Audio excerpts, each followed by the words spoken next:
Bonjour, je suis votre humble serviteur, le conseiller en communication, professeur assistant à l'université, M. Béni Bozo Matundou. J'ai encore pour vous cette petite séquence de vidéos sur être capable de défier. C'est justement dans ces périodes, dans ces moments de difficultés intenses, des extrêmes souffrances que nous devons également être capables de défier des situations horribles, de défier les contours politiques, de défier toutes les réalités socio-économiques qui viennent également nous plonger dans ces naufrages. Et nous avons pensé à vous préparer cette petite séquence de vidéos afin de pouvoir également communiquer avec tous ceux qui nous suivent et voir éventuellement quels sont les moyens à disposer pour pouvoir être capable de défier. Donc je disais, être capable de défier, aujourd'hui, notre vie ressemble à une sorte de combat. Nous affrontons dans ce combat des géants qui sont des géants économiques, des géants des réalités sociales, des géants politiques et des géants religieux. Donc ces géants, c'est des situations difficiles dans la vie politique, des situations difficiles dans la vie économique, dans la vie sociale et dans la vie religieuse. Nous avons bien des exemples dans notre quotidien, comment est-ce que la politique dans ses réalités amène certaines personnes parmi nous à ne plus croire en eux, à ne plus être capable de voir les choses positivement, de voir les choses de façon très nette et très claire, parce que ce soit la politique orientale, la politique occidentale, la politique africaine, nous avons tous le même repère, parce qu'il y a des dirigeants qui sont capables de satisfaire à la demande de la population, il y a des dirigeants qui sont secoués également par cette influence de pays puissants, et toutes ces réalités, nous n'abordons pas dans notre séquence vidéo la politique, mais nous sommes en train de vouloir explicitement expliquer en petits morceaux quels sont ces géants que nous affrontons dans notre vie et pourquoi est-ce que nous devons être capables de défier. Donc ces géants politiques, c'est bien ces situations à outrance, ces situations extrêmement difficiles à comprendre et extrêmement difficiles à maîtriser, qui sont nos quotidiens de chaque jour, qui sont nos amis de tous les jours, des situations qui nous entourent chaque fois. Et lorsque nous sommes en Europe, nous entendons parler du chômage dans une ampleur très très considérable, et ces registres qui nous fait ressentir les échos du chômage en Europe nous ramènent même dans un déboire de ne plus croire en nous, de ne plus comprendre comment est-ce que nous pouvons surmonter les réalités et les épreuves du chômage, parce que les sociétés ferment les portes, les entreprises, les usines et les industries font de licenciement du personnel. À un certain niveau, les gens n'arrivent plus à croire à un avenir meilleur, parce que la situation politique est telle que nous ne portons pas des critiques sur ces situations, mais nous sommes en train juste de vouloir développer dans notre concept comment est-ce que des géants sont en face de nous, et comment est-ce que nous, en tant que visionnaires, en tant que leaders dans la vision de l'entrepreneuriat, nous pouvons être capables de défier ces géants. Évidemment, nous ne parlons pas seulement des géants dans le consort politique, nous parlons également des géants dans les secteurs économiques, et nous voyons qu'il y a bien des difficultés pour beaucoup de personnes qui veulent entreprendre, qui veulent devenir des commerçants, qui veulent devenir des vendeurs, qui veulent apprendre des métiers pour se lancer dans la vie de l'entrepreneuriat. Il y a bien des difficultés, bien des montagnes qui se soulèvent devant, et dans la vie sociale, ça nous le savons tous, comment est-ce que au niveau des classes sociales, les gens sont ces classes selon les classes sociales. Nous y avons vu dans des enseignements divers, comment est-ce qu'on a parlé de pyramides. Dans les pyramides, il y a au sommet la petite minorité de la classe très très riche, et il y a la grande partie de la pyramide qui est composée de personnes de la vie moyenne, et la classe d'en bas, et la classe de personnes qui sont soit dépourvues des moyens, ou qui n'ont pas assez de possibilités. Donc nous avons dans cette situation sociale un géant de la réalité sociale qui nous guette chaque jour et qui, en face de nous, nous devons développer des moyens pour pouvoir être capables de les défier. Et nous avons également ces géants religieux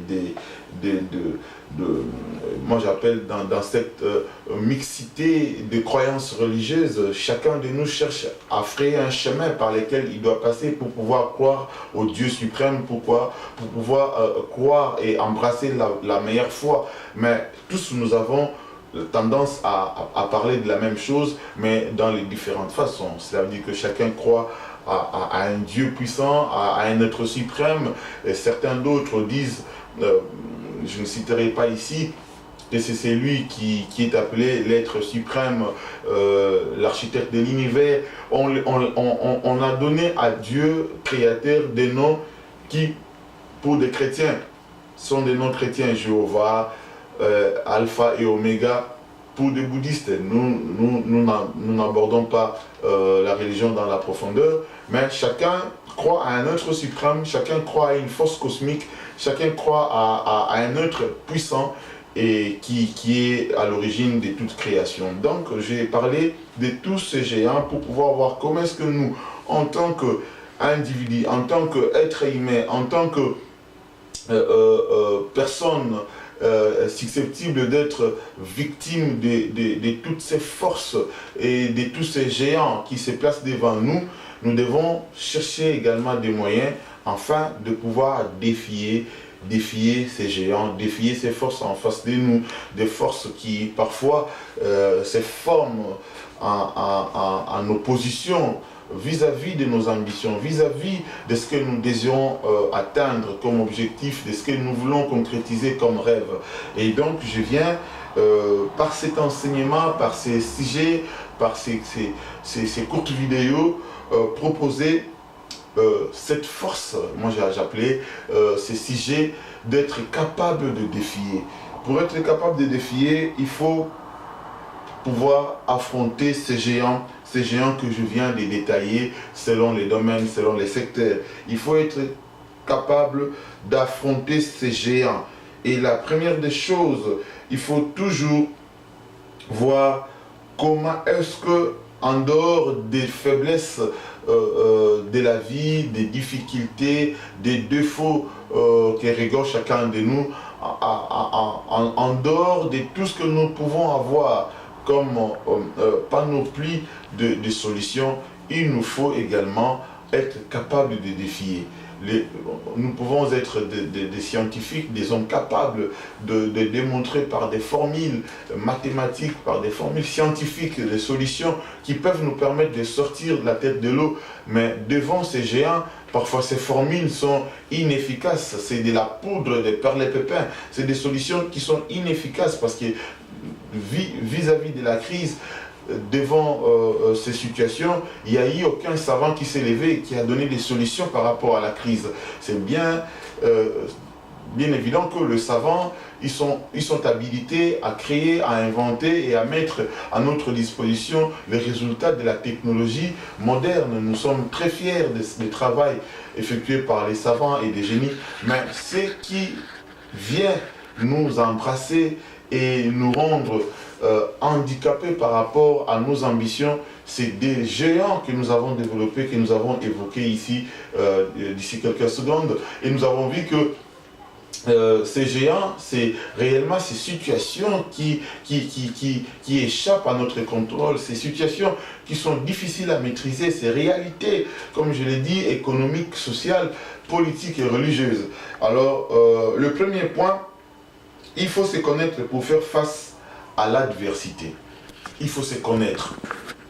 Pour être capable de défier, il faut se connaître. Se connaître, c'est comme savoir le potentiel, les talents qui sont dans chacun de nous.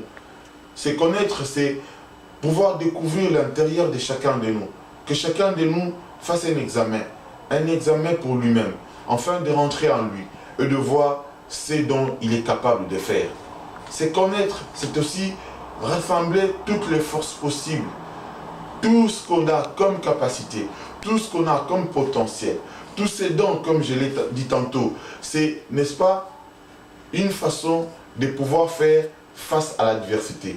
Pour être capable d'affronter les géants qui sont en face de nous, les géants économiques, les géants des situations politiques, les géants des situations sociales et religieuses, nous devons devoir connaître ce que nous avons, ce que nous détenons comme force, comme potentiel, comme don, comme capacité. Cela pourra également nous permettre d'être fiers de nous et de ne pas baisser le bras. Lorsqu'on se connaît, lorsqu'on est capable d'être fier de soi-même, d'être fier de ce qu'on est, quoi qu'il en soit, les situations, on ne baisse pas les bras. On garde la tête toute haute et on est fier de soi. Et quand on est fier de soi, on développe les sentiments d'obstination. Le sentiment d'obstination, c'est un sentiment qui, quoi qu'il en soit, les situations difficiles, on reste têtu, on s'obstine, on ne fléchit pas les genoux devant les géants. On ne fléchit pas les genoux devant les réalités et les situations politiques. On ne fléchit pas les genoux devant les réalités et les situations économiques. On ne fléchit pas les genoux devant les réalités et les situations sociales. On ne fléchit pas les genoux devant les réalités et les situations religieuses. Quoi qu'il en soit des problèmes, quoi qu'il en soit les difficultés, quoi qu'il en soit ce qui peut nous entourer, quand on est fier de soi, quand on est fier de ce qu'on a, quand on est fier de ses potentiels, de ses talents, de ses capacités, on fait face à toutes les situations.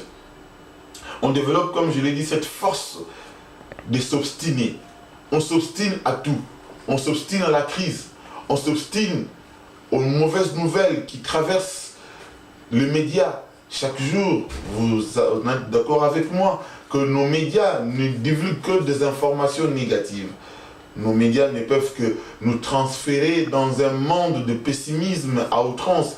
Nous ne pouvons même plus croire à notre avenir parce que c'est chaque jour que nous apprenons via les médias qu'il y a eu grève, qu'il y a eu catastrophe, qu'il y a eu naufrage, qu'il y a eu crise, qu'il y a eu ceci, qu'il y a eu cela. Et cela nous décourage et ne nous permet plus de pouvoir croire en nous. Nous devons nous remettre en cause, revenir sur le bon chemin, de revoir ce que nous avons comme capacité, ce que nous avons comme potentiel, ce que nous avons comme pouvoir inné. Et cela nous permettra d'être fiers de nous et de s'obstiner, quoi qu'il en soit, les situations qui sont en face de nous. Le deuxième point, il faut se préparer pour le combat. Se préparer pour le combat, il faut utiliser les armes. Quelles sont les armes qu'il faut utiliser pour pouvoir faire face au combat? Chaque fois lorsque nous combattons, parce que j'ai dit tantôt au début de ma petite vidéo, que la vie ressemble maintenant à un combat. C'est chaque jour, chaque matin que chacun de nous se lève et se pose des questions par rapport à son avenir. Et si nous voulons trouver des solutions par rapport à nos préoccupations, nous devons nous mettre au combat. Nous devons nous lever avec un esprit d'être capable d'affronter les situations. Mais lorsque nous voulons affronter les situations, lorsque nous voulons aller au combat, nous devons aller avec les armes. On ne va pas combattre sans armes. On combat qu'avec les armes. Quelles sont les armes avec lesquelles nous pouvons utiliser pour pouvoir vaincre nos réalités en face, pour pouvoir vaincre ces géants, cette adversité de la vie, ces problèmes, ces situations sociales, ces problèmes économiques, ce refus aux prêts bancaires, ces problèmes de chômage qui ne sont plus à ignorer. C'est une évidence aujourd'hui quand on parle de chômage. En Europe, on en parle. En Afrique, n'en parlons pas. Dans les pays du tiers-monde, en Amérique du Sud, n'en parlons pas. Le chômage a bâti record, je l'ai dit dans mes vidéos précédentes. Donc nous sommes capables, nous, de revoir en nous ce que nous avons comme talent, mais aussi d'avoir les armes. Quelles sont ces armes? Les armes avec lesquelles nous pouvons combattre cette adversité, c'est d'abord de ne plus tourner notre regard vers tout ce qui ronge notre positivité, vers tout ce qui ronge notre foi, vers tout ce qui ronge ce que nous avons comme potentiel. Tout ce qui peut ronger ce que nous avons comme potentiel, c'est recevoir l'information contraire de ce que tu as comme ambition. Lorsque quelqu'un est en train de se préparer pour affronter, pour commencer une vie de commerçant, quand vous recevez une information contraire par rapport à votre ambition, vous êtes en train de vous mettre le bâton dans les roues. Les informations contraires à notre ambition, c'est des informations qui viennent nous placer dans des situations de négativité, dans des situations de découragement. Nous devons éviter à tout prix de recevoir tout ce qui est contraire à notre ambition. Ça, c'est la première arme. Éviter à tout prix de recevoir, d'accepter ce qui est contraire à notre ambition. Lorsque nous sommes poussés par une ambition, nous devons aller de l'avant. Nous devons continuer à croire à cette ambition. Nous devons continuer à voir les choses se réaliser devant nous jusqu'à ce que ces choses vont se réaliser.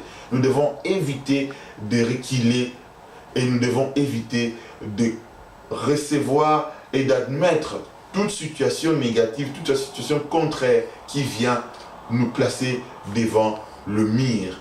Et la deuxième arme, c'est aussi de pouvoir voir loin.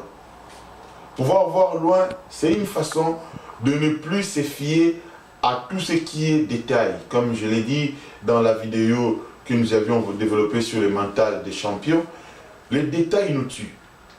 Les détails nous ramènent à ne plus voir ce qui nous arrive demain, à ne même plus voir notre avenir. Les détails, c'est tout ce qui nous entoure. Les détails de notre vie, c'est notre chômage quand on est au chômage. C'est l'inactivité quand on est inactif. C'est une maladie que tu traverses quand tu es malade. Chacun de nous a un détail de sa vie. Peut-être que pour le moment, tu n'es même pas capable de te présenter devant les gens et de t'exprimer parce que tu te sens incapable de t'exprimer. C'est un détail pour ta vie. Peut-être qu'actuellement, tu as un problème par rapport à ta vie sociale, par rapport à ton couple. Tu te dis, je dois d'abord me marier pour pouvoir être capable de présenter une vie d'équilibre. Lorsque tu regardes les détails, tu ne sais plus avancer. Évite de regarder les détails de ta vie. Les détails, c'est toutes ces faiblesses qui t'entourent.